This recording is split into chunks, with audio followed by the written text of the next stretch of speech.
Mabuhay ug madayaw na adlaw kamayo hurot. Shout out ko nga pala yung mahilig sa adventure, ang ating ka-adventure na si Etchoy Barnaha Sumipo at yung wild honey hunter na si Roland Sumipo Vlog. At sa mga viewers po natin na gusto matutong maglayag, halina't maglayag!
Okay, at pwede na po nating hatakin ang clue para mag-accelerate. Alam naman po natin na hindi gagana yan kapag sumasalubong tayo sa hangin. So at least lumiko tayo ng 45 degrees left or right at magiging effective na po yung technique na yan. Mapapansin nyo po, hawak-hawak ko lang yung clue. Pwede rin naman pong itali yan lalo na kung malayo-layo yung pupuntahan. At kung hindi mo naman kailangan mag-slow down immediately kasi wala namang obstruction or navigational hazard, para ma-maintain mo lang yung tension ng mahaba-haba.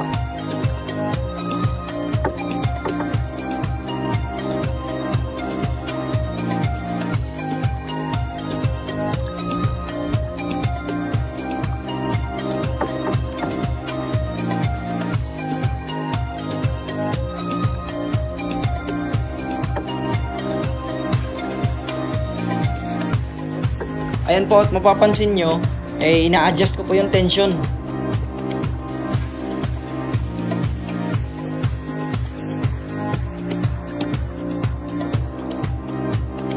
Ngayon po ay liliko tayo pa kaliwa. Dalawang bagay lang po ang pwede nating gawin. Pwede po nating gawing rudder ang sagwan. Pwede rin pong dagdagan natin yung bigat sa bandang unahan. Trim by the head po ang tawag dyan. At makikita nyo po, lumiliko na siya ng bahagya kahit hindi ko pa ginamit yung sagwan. Kasi nga po, humaharap yung bangka kung saan galing yung hangin. At konting sagwan na lang ay nasa kanang bahagi na naman yung hangin. Ayan po, at nasa bandang kanan na ang hangin or wind on starboard side.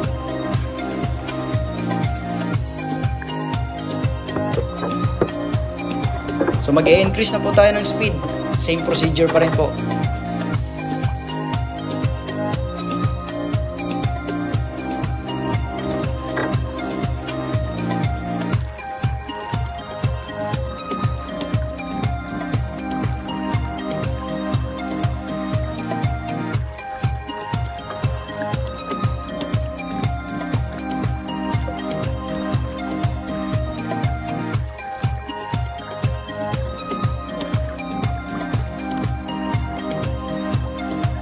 Ngayon naman po ay gusto kong dagdagan ng bigat ang bandang likuran para tumalikod po yung bangka sa direksyon kung saan galing yung hangin.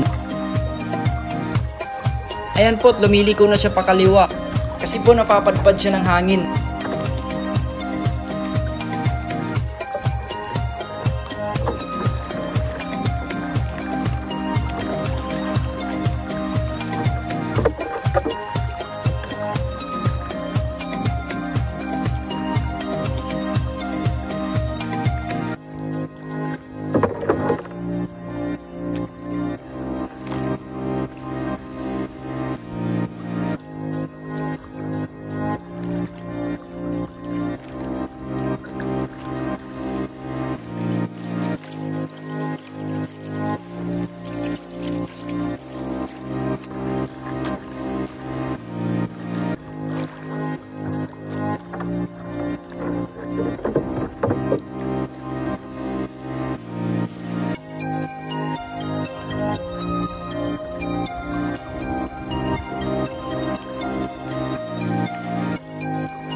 Okay lads, uuwi na tayo at sana po marami kayong natutunan sa araw na ito.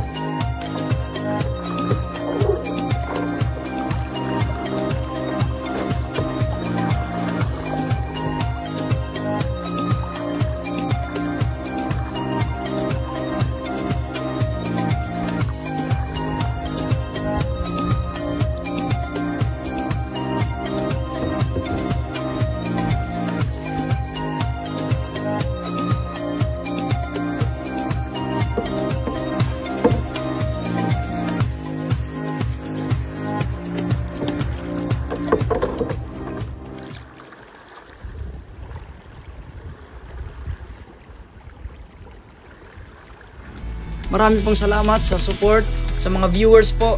Thank you. This is Algie, your sailor, signing off. Thanks for sailing with us.